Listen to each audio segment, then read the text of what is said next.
Well, the Jacksonville Beach City Council tonight deciding to postpone its annual 4th of July fireworks display. Now, the city manager raised concerns about crowd size and police control at a meeting that was online tonight. With many nearby communities canceling their fireworks displays, he said there are concerns that even more people would flock to Jacksonville Beach this year for the 4th of July fireworks.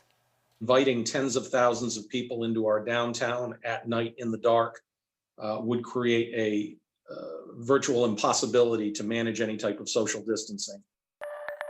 So the city council voting 6-1 tonight to postpone the fireworks display in Jacksonville Beach until New Year's Eve. However, those plans are still being worked out. Now, the city of St. Augustine, it is expected to decide whether or not it's going to have a fireworks display at its commission meeting coming up on June the 8th.